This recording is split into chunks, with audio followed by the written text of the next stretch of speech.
It's time for dinner, but he only has bagged beef and bell peppers, so let's stuff them. He begins with a yellow pepper, the adolescent in pepper years. He slices off its top and guts the internals with a very sharp knife. This pepper's future pepper children are no more. Then, using a spoon, he ensures that the fate of the children are gone. The top can be used to cover the stuffed pepper as a sort of decorative lid. That is, if you can figure out how to correctly align it. Or you could chop it up and add it to the beef. They can also triple use as a hat, especially if you are bald. He places the pepper onto a baking sheet because he is going to roast them, a completely optional and time-consuming step. If a pepper has an uneven bottom such as this one, it will not stand straight. Using a fine-edged knife, he carefully slices a piece off the rear. He continues cutting until the pepper stands straight. Carefully not to cut through the pepper or it will later leak. It magically turns red and joins its friend who are also been gutted, and they're off.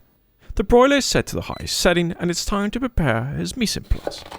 He chops the onion and throws it into a container to cryo over later. He then moves on to a grimy looking carrot. This time he uses a small knife to scrape the carrot in order to clean it. He continues scraping until the carrot is of the right size, small and tender. Just kidding, that's a baby carrot. He cuts off the tip and just the tip of the carrot and places it into the vessel of tears for later. He also decides to eat the baby carrot, but has forgotten that carrots taste like atrocious. Once the oven is ready, he adds his peppers, keeping an ever-watchful eye as he returns to his ingredient preparation with garlic. He needs roughly 3 large cloves of the vampire repellent, finely diced. He uses a knife to extract the allicin, but could also use a crucifix in a pinch.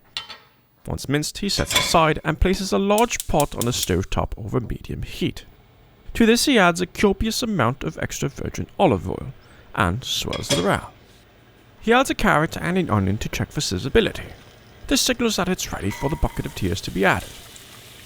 He uses a wooden stick and gives it a quick stir as he performs a wellness check on the peppers. They can burn rather quickly. And he cleans, because ants. He stirs in the garlic once the onions have become translucent, and again checks on the peppers, which have begun to burn. He removes them from the hot box and shifts them around, and right back in they go. Next, it's time for the bagged beef. Using his trusty food scale, he measures out 1.5 pounds, or 1/10 of a stone of his dark brown beef. He prefers the dark meat as it's a bit juicier. Although he recommends lean, this 80-20 beef will do just fine. Back to the pot, and in it goes.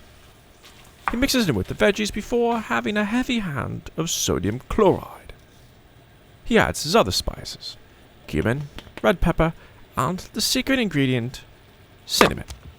Often used in Middle East cuisine, it provides a certain sweetness to the meat that most will never discern what it is. The peppers are as burnt as he will allow them to get, otherwise he is likely to have a fire on his hand. In order to easily remove the charred skin, he places all the peppers into a bowl, especially the yellow hat. He then covers the bowl with foil of the aluminium. As he keeps a watchful eye over the beef, he begins to peel the peppers. If properly roasted, the skins come off rather easily. If not, they are essentially unpeelable. Be wary of peppers with holes in them. We will have to keep them in mind as we stuff them. As for our yellow hat, well, it's utter trash. He preheats the oven to 350 American. Then he brings the cooked beef to the pepper prepping station on the counter. As you can see, the 80-20 has a bit of grease, but that's alright. He won't be using it.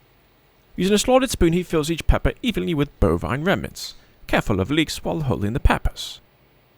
Then he reaches for his second secret ingredient, sriracha. He covers the tops of the peppers with plenty of the chili sauce before placing the peppers back into the oven. Although not necessary if the peppers are roasted, he prefers to cook them a bit longer, at least 20 minutes, although he sets his timer for 30 minutes, for supreme pepper saltiness. Once the timer has completed, he removes the pepper from the metal inferno box and moves him to his pepper plating platform, also on the cutting board. There, he adds a few handfuls of spinach onto a plain plate. After arranging the green nest, bird noise is natural, he uses another slotted spoon to remove a pepper from the casserole dish and onto the plate. Finally, he grates fresh Parmesan cheese along with fresh black pepper and his peppers are complete. Comment down below what your favorite quick low-carb and keto meal is, and until next time, eat well.